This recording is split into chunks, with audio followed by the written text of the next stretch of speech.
आपने ये कहा कि आखिर Kashmir is in danger now, उसके पहले आपने कहा कि लाइन ऑफ कंट्रोल अब वो ख़त्म हो गया है, और 370 की आपने जो बात की, तो 370 हटने के बाद वो पूरा कश्मीर, वहाँ का जो पीक ऑफ हिमालय या जिसको हम सियाचिन कहते हैं, जो मिसाइल के लिए सबसे अच्छा, जो हमारा इंदिरा गांधी जी ने एग्रीमेंट किया था प्रोटेक्शन के लिए, तो उसको टूटने के बाद 20 ईयर्स का एग्रीमेंट, 370 हटने से देश खतरे में आया। ये एक बात, लाइन ऑफ कंट्रोल खत्म हो गया और चाइना गलवान तक आ गया।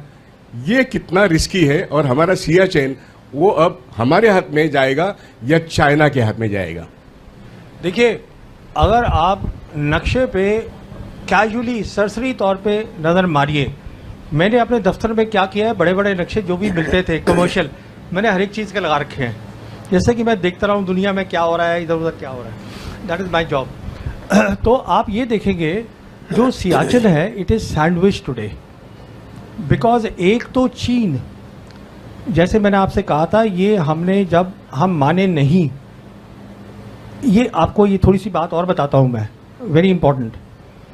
ये जब हमने हमारे अमित शाह जी ने कहा कि Aksai Chin is the part of Ladakh UT, उन्होंने ये बोला, और जब जिम्मेदारी ले ली शी जिनपिंग ने पाकिस्तान की भी, Xi Jinping came for the second informal summit with prime minister Modi in Chennai Mahabalipuram in October 2019। और जो एक खास बात शी जिनपिंग ने रिक्वेस्ट करी प्राइम मिनिस्टर से, जिसको हमारी मीडिया ने बताया ही नहीं, जो कि हिंदू का जो कॉरेस्पॉन्डेंट था चाइना में, उसने लिखा, मैंने वहाँ से देखा, वोंग ही फॉरेन मिनिस्टर था, who was part of that second informal summit. Xi Jinping told prime minister Modi that if you want peace in South Asia, you have to look at the triangular peace between China, Pakistan and India. अच्छा, वो piece कैसे हो सकती है? China के साथ piece का मतलब ये था हिंदुस्तान की कि आप वो अक्षय चिन्ह को वहाँ से हटाइए, और पाकिस्तान का मतलब ये था कि आप कश्मीर में बातचीत शुरू करिए। हमने उसको नज़रअंदाज कर दिया। ओनली आफ्टर दैट अप्रैल 2020 में, because you did not take their request of Akshay Chin, consideration of Akshay Chin seriously at all, you dismissed it. They came in East Ladakh, and today they are sitting at most places close to their November 1959 line. तो आज क्या हुआ है, east Ladakh में वो बैठे हुए हैं, दूसरी तरफ पाकिस्तान बैठा हुआ है, बीच में सियाचिन है। But this is not all. Siachen में हमारी ऑयल पाइपलाइंस हैं, हमारे जो लड़के हैं, they are sitting at passes like Siala, Bilafondla, they are 15,000 feet, उसमें बैठे हैं लड़के। तो वो kerosene is the life line, उसकी पूरी विजिबिलिटी चाइनीज को है। तो वो जिस दिन करेंगे कश्मीर की बात, पहले वहीं से शुरू होगी। I want to ask 3 questions. Sir, I'm really sorry to interrupt you, but just ask one question because there are many other people who want these to. are all related questions. I understand that, sir, but we'll come to that. एक question ये है कि belt and road का जो काम, जो Gwadar port से connected है एक्चुअली, तो ग्वादर पोर्ट का तो काम बंद पड़ा हुआ है। एक क्वेश्चन वो है। दूसरा, Imran Khan was removed on because Americans wanted him to be removed. तो अमेरिकन्स का उनके ऊपर अभी भी छाया हुआ है अपने। तो to what extent Pakistan is aligned with America और and China actually. Agar it comes to a situation where they have to take sides, on which side will they go actually? और तीसरा क्वेश्चन जो है ये रिलेटेड है कि ये जो UAVs का जो रशिया और उसमें जो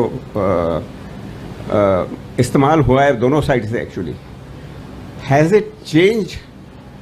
क्योंकि भाई सैटेलाइट का रोल उसमें कुछ कम हो गया है उसमें।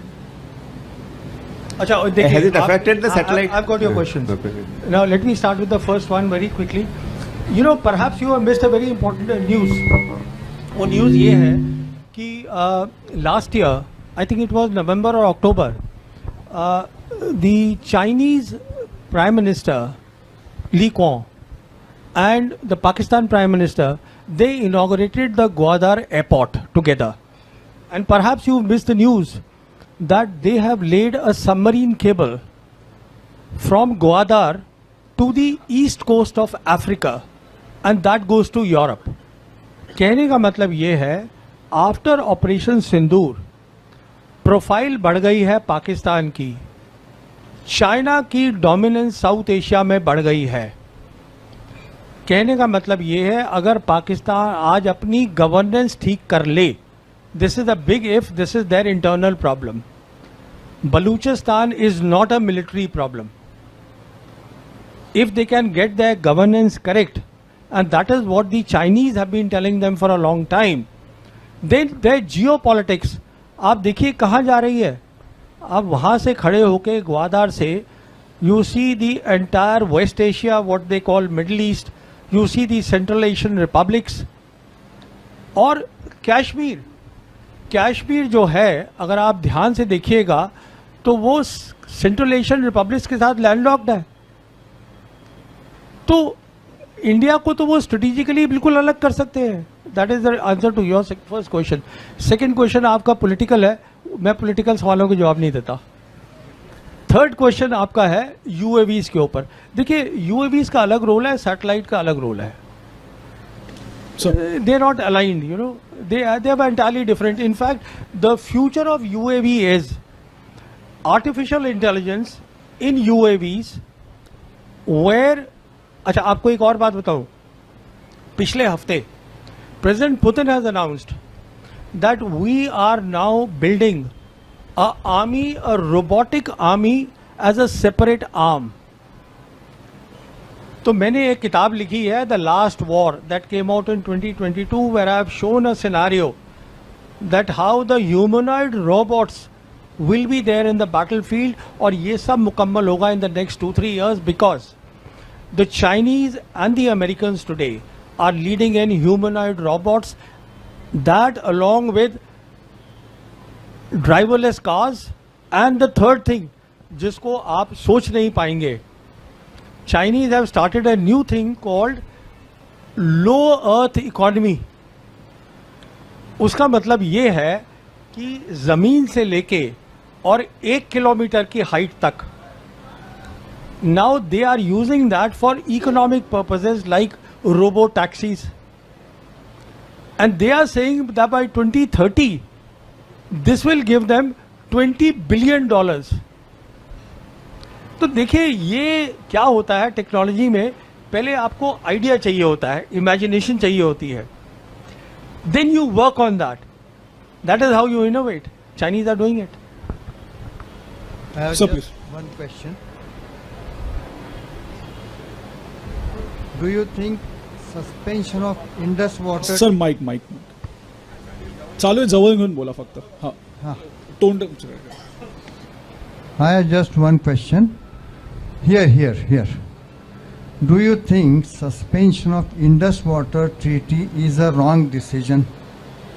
Sorry, do I think what? Suspension of Indus water treaty is a wrong decision. Do you think? No, we haven't suspended it. We have put in abeyance. That basically means that the data will not be shared between the two countries, so they will not have the forewarning. Because देखिए, Pakistan is a agriculture economy, कि वो drought होगा, कि floods आ जाएंगे वहाँ पर. If there is no exchange of data, official उनको नहीं बता रहे, हम नहीं बता रहे, plus we are threatening them कि हम अपने रिजर्वॉयर्स बना लेंगे. वो आप कुछ नहीं बनाएंगे, because they take time and investments, और तब तक चाइनीज विल कम इन. तो हमने बेसिकली जो किया है, it doesn't go well with our profile of wanting to become a major power. ये छोटे मोटे मुल्क होते हैं ना, इधर उधर कुछ कर दिया types.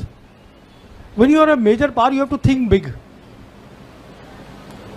That's my thinking. Right.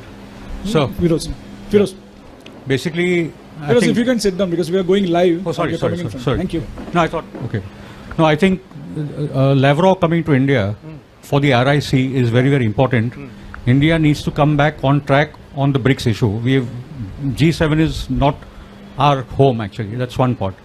The second thing, you mentioned a very important term called mowing the lawn. People here may not be aware, but that's an Israeli term for what they regularly do in Gaza and the West Bank.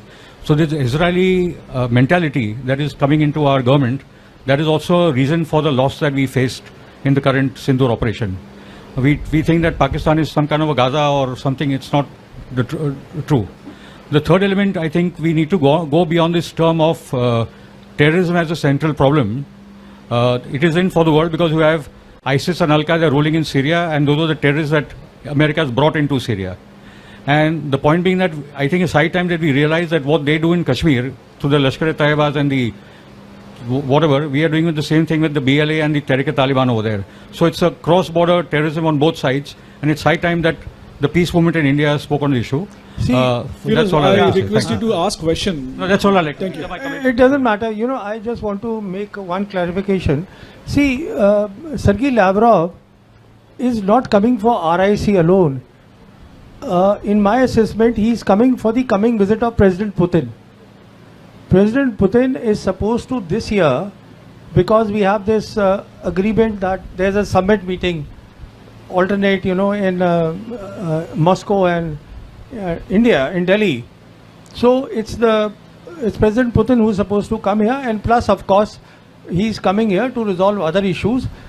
In my estimation, the two big issues are that India needs more of S-400s, India needs more of BrahMos technology, and India needs to, and the Russians need to hear from the Indians about the de-dollarization move that is going on in BRICS.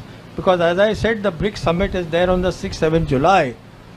So, isme already the proposal has gone from the Indian side, and the proposal is that we are open to the idea of the digital trade, because हमारा जो UPI है इसको हम बढ़ा सकते हैं. तो अब वो कितना दूसरी कंट्रीज को एक्सेप्टेबल होगा नहीं होगा, that we will see. That is our proposal. That is the best that we are able to for the time being, unless we retract. I don't know, because there is still time to do that.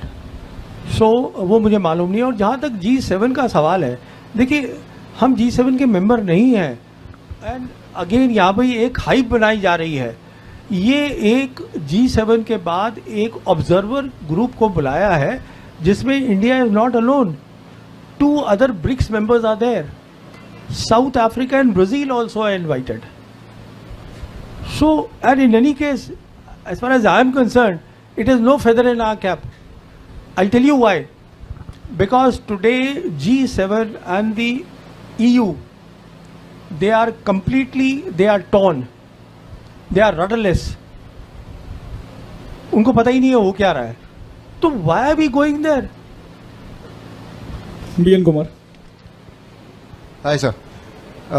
With all the discussion that happened so far, I get the impression that it is not Operation Sindoor, but Operation Blunder rather. Was it too early for us to have agreed for the ceasefire? And once upon a time, we were looking at, the world was looking at China plus strategy. Is it not the right time for us to look at US plus strategy also? देखिए, as far as Operation Sindoor was concerned, neither side wanted to escalate, because both sides, हमारा जो था objective was only to show our people, this was in my assessment the objective of the government, कि हम अंदर घुस के मार सकते हैं. And their objective was basically to learn the lessons. Not only have they learned the lessons, the Chinese also have learned the lesson, and I'm absolutely certain that their top military officers would be confabulating and doing a lot of briefing and debriefing and making the next strategy. तो दोनों का, neither side wanted escalation, but दोनों side को idea हो गया है कि अगली लड़ाई जो होनी है, अगर हम अपनी पॉलिसीज नहीं बदलते, वो तय है, तो वो कैसे लड़ी